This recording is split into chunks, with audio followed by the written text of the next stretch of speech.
Hello and welcome. In this video, I'll show you how to read and understand an income statement. First, we'll go over the fundamentals and the structure, and then we'll dive into an example of Walmart, which today is the largest physical retail chain in the world. So by the end of this, you'll know how much they made. Let's get started. First of all public companies like Microsoft, Disney, Amazon, Walmart, of which people like you and I can buy stock at the stock market, have an obligation to publish their financial results. They can't hide them. This is because when we buy company stock, even if it's just 100 shares, that makes us a very small owner of a tiny percentage of a big corporation. So as shareholders or owners or the public, we have the right to know how the company we invested in is performing financially. So the businesses must release their financial results regularly to the public. Usually they release results quarterly, but they also publish an annual report every year, a big document with lots of pages. The annual public report contains the company's financial statements plus all kinds of other interesting information about the company, the industry, any recent trends that may have impacted the company's performance that year, and explanations of decisions that the management made. These annual reports are free, easy to access, you just need to search for them on the internet.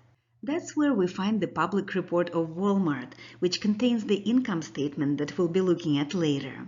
And this way you can look up any public company, study its annual report, and learn tons of interesting information about its performance and its industry.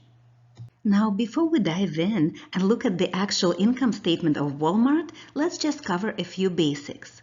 Income statement is also sometimes called profit and loss statement, P&L, or a statement of financial results.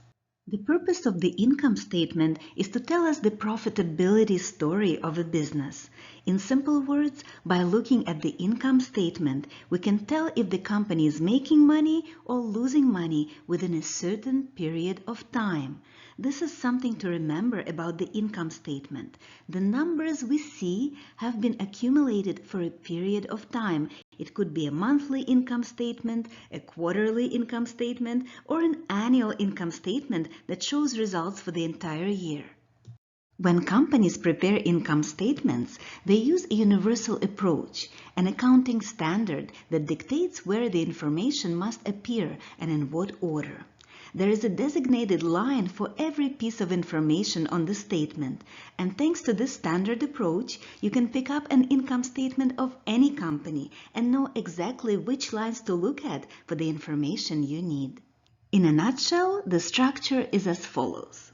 The first line, the top line, is always sales, or sometimes you'll see it as revenue.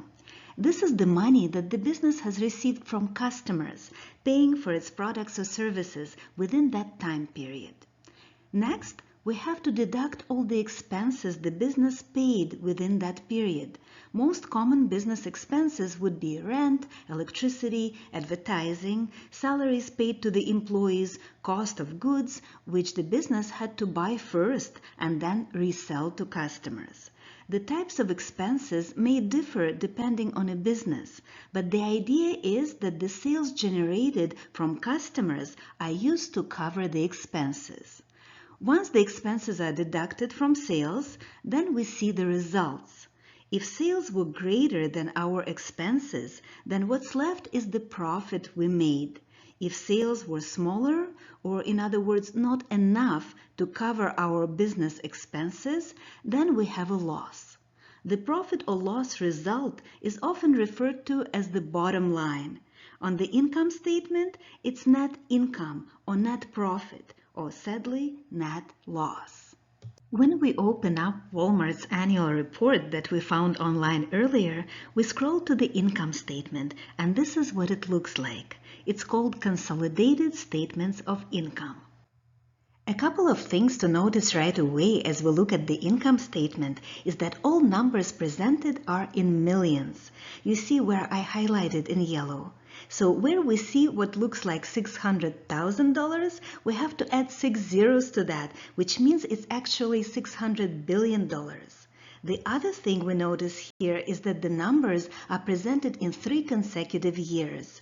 This allows us to compare progress the business has made on each line.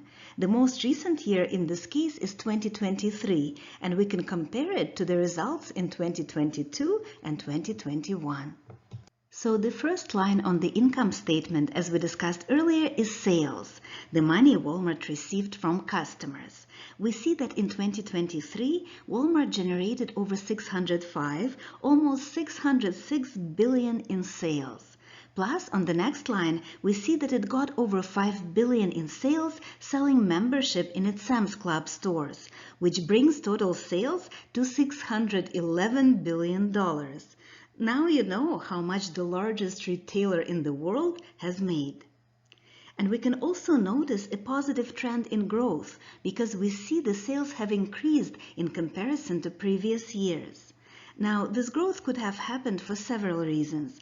It could have simply happened due to inflation that the US has been experiencing in the last few years, and Walmart, like many retailers, could have been just increasing its prices while selling the same amount of goods. Or it could have been a genuine growth thanks to good management of the company. So we have to take this increase in sales with a grain of salt and maybe try to dig a little deeper, look through the report, and maybe find some explanation to this growth in sales. What would be even more interesting for us to see is how Walmart's sales are broken down into different product categories. As an occasional Walmart customer, I'm very curious what the biggest selling product category is for Walmart. Also, Walmart is present in several countries, so it would be interesting to see how these total sales are broken down geographically.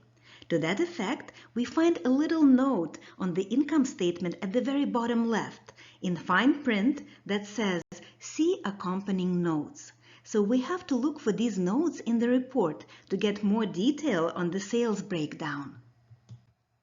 When we scroll through the report, we find this note that shows us a full breakdown of Walmart's sales. We start with the US market at the top, and we see that geographically, US is by far the largest market for Walmart in terms of sales, which represented in 2023 $420 billion out of total $611 billion that we saw on the income statement earlier. Then within the US market, we can see the breakdown of how much in sales came from which product category. It shows here that the largest product category for Walmart, more than half of its US sales, is grocery at $247 billion. The next largest category is general merchandise at $118 billion, followed by health and wellness. If you've been to Walmart, most stores have a pharmacy on premises. Then, under the total, the report also tells us how much in sales came from e-commerce. In other words, were originated online, and we see that e-commerce sales have grown over 3 years.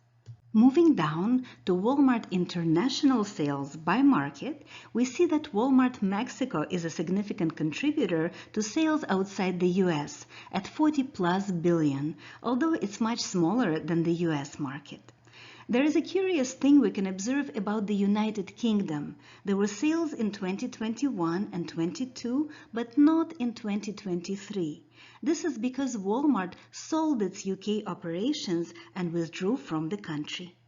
So we see that the total international sales contribute almost 101 billion to total Walmart sales overall of 611 billion we saw on the income statement earlier.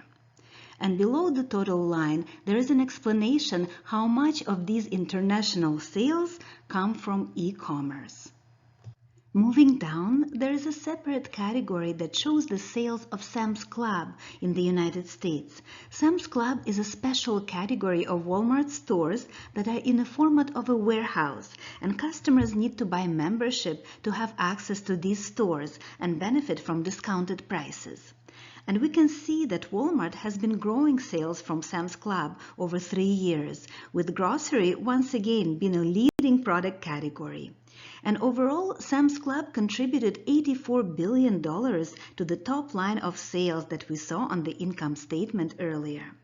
So by looking at the sales breakdown, we get much more insight into what drives the sales at Walmart, what product categories are key to sales, and what geographic markets are the biggest contributors to the top line of the income statement.